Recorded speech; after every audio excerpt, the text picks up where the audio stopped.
Sorry to wake you, Senator. It's about Origin. What happened? There was an uprising. Fettel has taken command of the prototypes. My God. We can still resolve this discreetly, but we have to move fast. Oh, all right. Let me make a few calls. Action in shooters have always been the main focus, the constant repetition of escalating gameplay as one pushes on. But since Half-Life came around, we saw the story and setting be given just as much attention.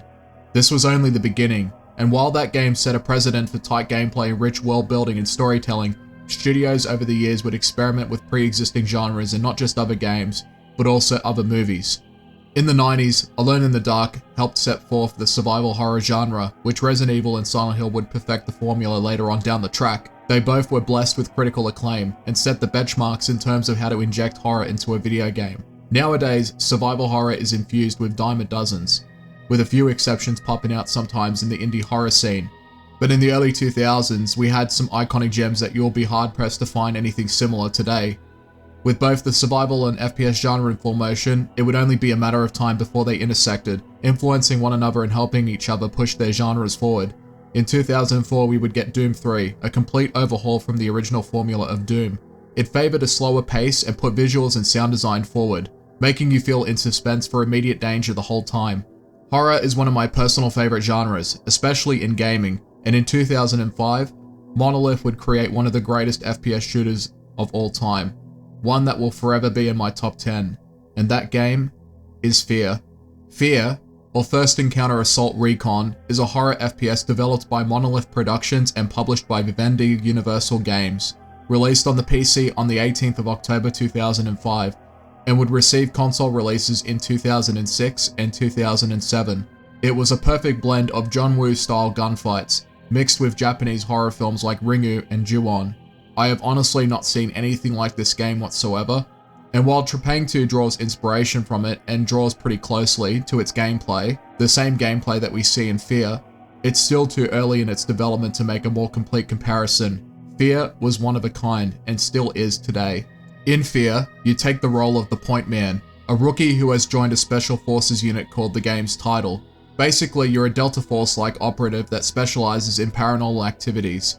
You get briefed of some shit going down in the fictional city of Fairport, which has been overrun by the Replica forces, commanded by Paxton Fettel, who is the main target of the game and your primary objective from here on out.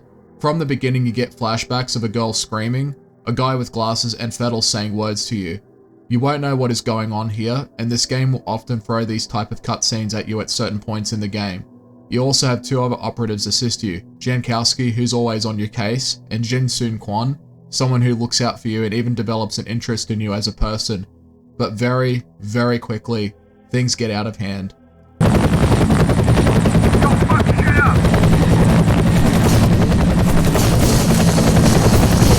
Deadlock, this is Will Bird. We're on the ground. Copy that. Proceed to first objective. You're on point. See if you can get this kid up.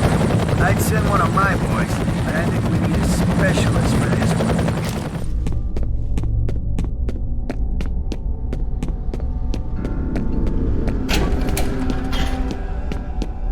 Good job. Head on back.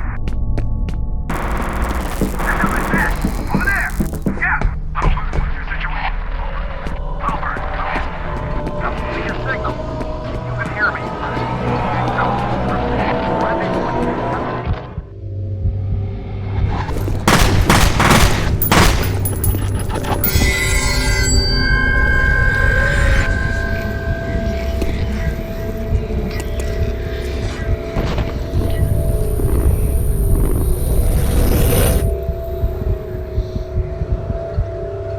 Eventually, you get introduced to a girl in a red dress named Alma, a character that takes a significant role in the game's story and is the main component of the game's paranormal sections. And the way this game does horror works really well. The flickering of lights, the disappearing of characters, the sudden shift from one place to another, and more. It seems to take its cues from J-horror, which centers its focus on creating tense atmosphere and tight suspension, whereas Western horror gets right in your face, nowadays with an obnoxiously loud sound. The horror of Fear acts like a solar eclipse most of the time.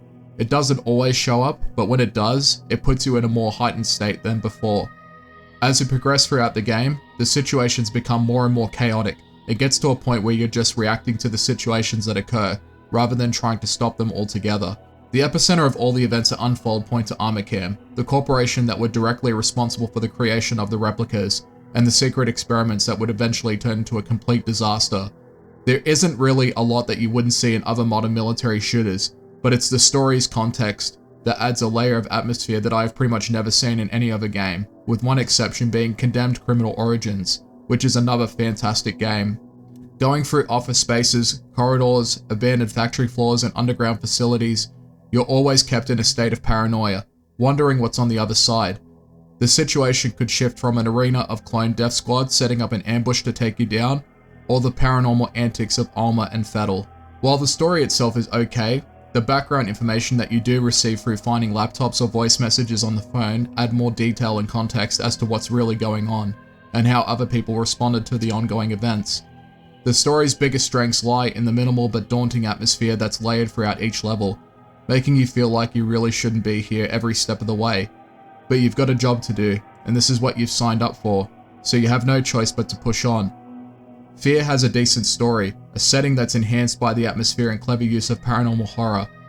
That will at least get you once, but for me, the best part about the whole experience is the gameplay.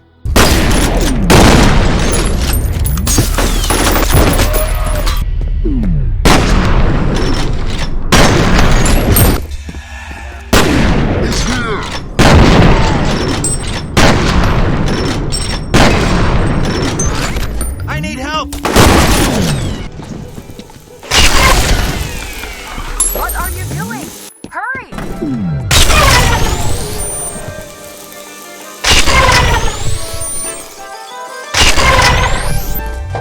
You take the old school John Woo movies, put the bad guys in tactical uniforms, and adding ghosts into the mix. Essentially, you have a gun-fu horror mashup, and it's beautiful. Throughout the game, you'll be constantly placed in gunfights with squads of replicas lying in wait, or Alma reminding you that she's there, just by her presence alone. The game strikes a balance between being tactical and arcade-like at the same time. You can take things slow, peek around corners, approaching rooms slowly, picking out your targets one by one, or you could go waltzing in and annihilating everyone with the game's slow motion mechanic, and one of the best shotguns ever created in any shooter. The game is very dynamic in terms of how fights can go out, and it's for one main reason: the AI. AI over the years have been hit and miss with most games. Some have been functional enough to give players a bit of a challenge, and others will keep you sweating each fight. In the case of Fear, it's often been credited for having some of the best AI ever designed in any game. The replicas are not only smart, but they act like human beings, something that is very hard to do. When you mow down a squad, surviving members will start to panic and request reinforcements, or ask on the comms where they should go. They'll respond to the sound of your movements, can detect the use of a flashlight. When you're fighting them, they actually coordinate like a squad. The only other game I've seen in the 2000s that did this effectively was with Half-Life 2 when you start fighting the Combine soldiers. It was one of the biggest surprises I've come to find in any shooter, an AI that would break conventions and preconceptions that anyone would have in combat zones, successfully emulating how other people may behave in a highly stressful environment where they could get attacked by anything at any moment. The replicas themselves are very formidable, highly accurate and highly coordinated. The slow-mo will be a lifesaver against them because once they have a read on you, their reflexes will match yours. That is, unless you use the slow-mo anyway. Speaking of which, slow motion was a component to add an ebb and flow to the addictive gameplay. There were so many times where I was able to start popping and get into a flow state with the assistance of this ability. While it's possible to beat the game without ever using it, it's very hard to do, especially on extreme difficulty where you can get dropped in seconds. The enemy variety is not exactly big per se, but they're memorable.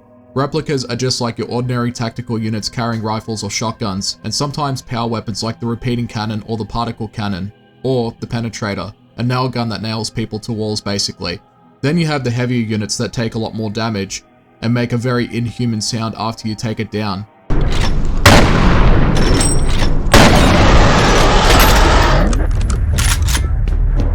Then you have the assassins.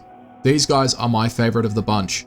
They have such a minimal but effective presence that always catches you off guard when they come about. They're very fast and are nearly invisible. They can be hard to hit as well depending on your tracking or your ability to react. but the trick is to do a jumping kick and they go down instantly. Finally, you have the mech unit, the Rev 6. You don't fight them often, and they do take a while to destroy, but you can utilize explosives like grenades, proximity mines, or remote grenades, rinse and repeat, and then they'll go down. Fear is a fairly tough game. The enemies are very dynamic for their time. Their pinpoint accuracy means you'll be taking damage pretty much every single fight, and the actual utilization of tactics on their part means they'll do whatever they can to either flank you, suppress your position, throw a grenade to flush you out, you name it. And the best part is, you'll hear them coordinate with each other. In every combat situation, you're not just fighting a group of enemies, you're fighting a team, and not a lot of games can say that they have the same effect in their gameplay. At some point in the game, you end up fighting the Armacham Forces, or ATC for short. They're basically just replicas with a different coat of paint and a different voice. They have the same behavioral patterns and don't act much different from the replicas. Again, you just kill them the same way and move on. Eventually at some point you'll start fighting these flying drones that can sometimes be a bit annoying, considering their high damage output, but you don't fight them too often, nor do you fight the ATC too often either. But then finally at some point you'll start fighting these apparitions called nightmares, paranormal apparitions that are a result of Alma's psychic powers, so to speak. Like I said, this game is a mix of action and horror, and speaking of the nightmares, honestly, they're a joke. While their damage output is fairly high, they die really quickly. Most weapons will insta-kill them, you just point and shoot and that's it. I see them as more of a story element rather than a genuine foe personally, but if you are not paying attention, they can still get you pretty easy. In terms of gameplay, Fear is very satisfying. The power and velocity of the combat shotgun, the skeletal effect of the particle cannon, and just the sheer devastation of the multi-rocket launcher and the repeating cannon. Fear has a great roster of weapons that all feel very effective in their own ways. I can't really say that there's a weapon that feels useless in this game. Even the pistol is really good. However, you're only allowed to hold 3 weapons at a time, which I'm not a fan of necessarily, even though it does add a bit more realism into the mix. But enemies will generally have different weapons that you can pick up when you get bored with one of them. But I always carry the shotgun. I never do a playthrough without it because of how useful it actually is. For me personally, my safe bets have always been the assault rifle, the shotgun, and whatever power weapon I can find. But as you progress through the game, you'll eventually find the good stuff, which you'll want to take advantage of. You have a good level of utility here. You don't just have the slow motion ability, which is awesome in this game, but you also have a good number of explosives that you can use against the enemies. You don't just have the 3 different explosives that I mentioned earlier, but you also have 2 environmental hazards that you can use to your advantage, like the yellow barrel and the fire extinguisher. You have, at the end, a roster of weapons that don't feel left out and are effective in any situation, and an effective utility belt that can get you out of dicey situations here and there. I haven't really seen a lot of games like Fear, to be honest. Sure, there are examples where they utilize slow motion and tactical and arcade gameplay, but on an atmospheric level, Fear is a unique shooter in this regard, and even though it's a 2005 game, it still plays really well for its time. Fear has a fantastic range of soundscapes, punchy gun sounds, attention to detail and enemy presence of movement, and the horror cues are both minimal and effective in their sound execution. Its soundtrack is a combination of foreboding ambience and traditional inspired combat music. All the music and ambience play at the right times, never getting in the way of one another. It also enhances the atmosphere the player will often get a sense of when everything goes quiet, when the danger of both Alma and the replicas haven't made an appearance yet. Explosives and gunshots are punchy and satisfying, compounded by the polished animations and mechanics that were implemented. A shotgun blast in this game trumps most of the other shooters that I've played, and would easily be in a top 10 list on just the merit of its sound. Its soundtrack wouldn't necessarily be something I listen to on its own, but it fits perfectly well on top of Fear's overall experience. Graphically speaking, it shows its age in several departments, from the NPC models to the backdrops and the outside levels, but the lighting, shadows and gun models still hold up fairly well. And another thing, this game is very gory, and has a high display of blood. Fear is a brutal game. Your weapons can decimate enemies in ways most games can't, with the exception of the Doom series of course. In Fear, you can literally turn an enemy into paste with a direct shotgun blast, turn enemies into skeletons with the particle cannon, and remove several limbs at once. There are all sorts of ways of destroying your enemies in this game, and it's fantastic. In other parts of the game's graphics, the indoor environments do hold up fairly well, from walls to props, even those Dell XPS and Alienware computers people couldn't afford back in the early 2000s. Fear is still for the most part a good looking game that can run on most computers nowadays. In 2006 and 2007, Vivendi Games had decided to publish 2 expansion packs for Fear, Extraction Point and Perseus Mandate, but this time it would be outsourced to Timegate Studios, rather than Monolith, who at the time were focusing on other projects. The first one picks up after the events of the first game, where you play as the Point Man. It adds in new enemy types and new weapons and equipment to match. This expansion, in my opinion, surpasses the first main game.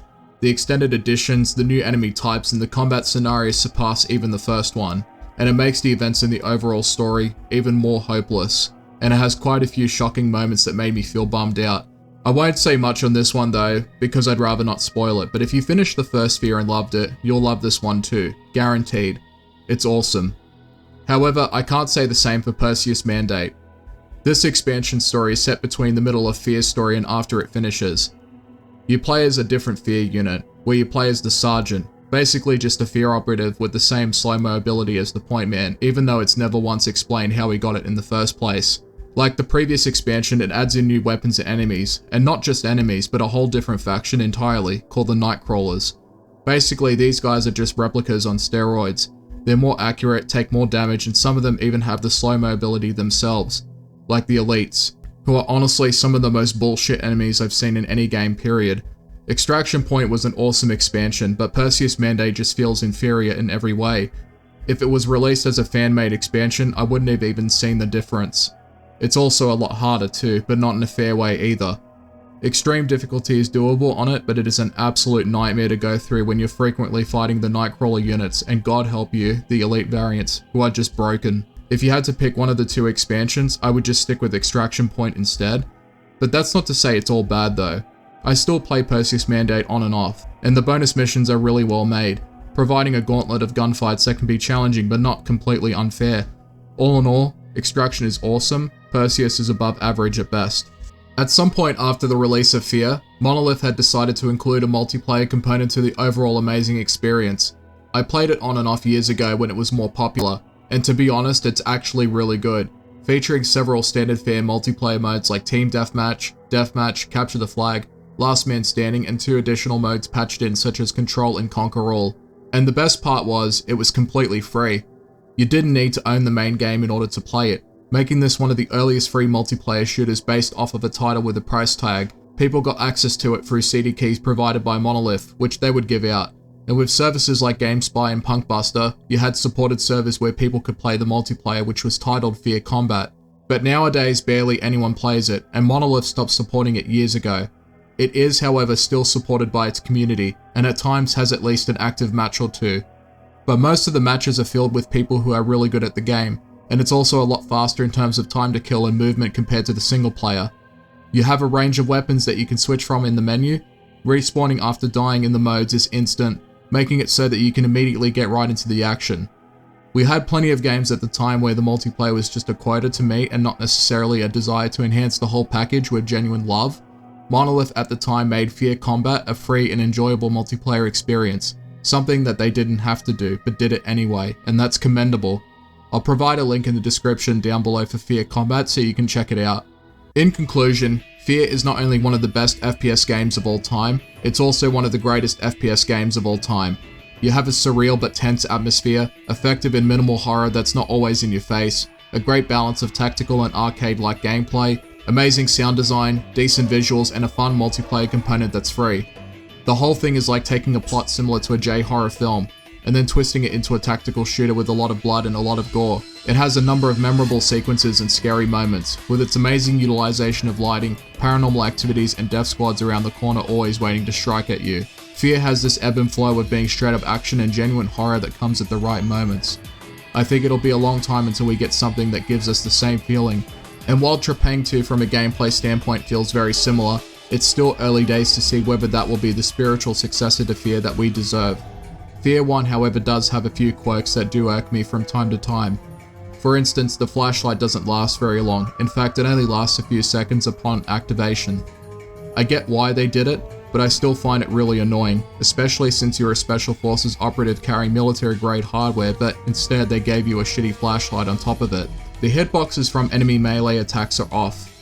There were many times where I would get hit 5 feet away from an assassin or a shade, and frankly, it's complete bullshit.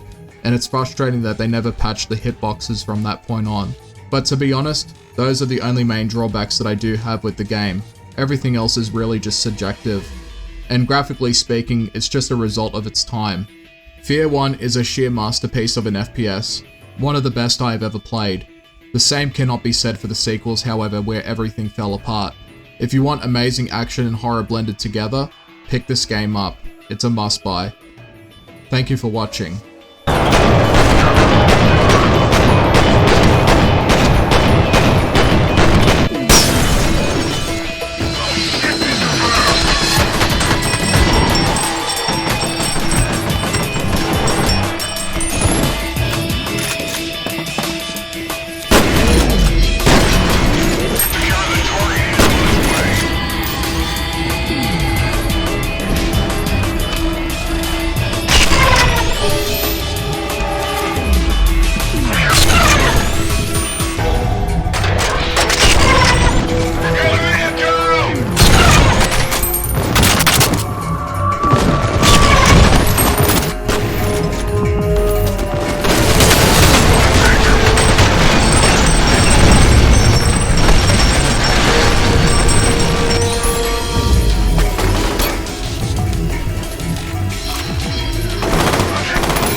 Ha ha ha!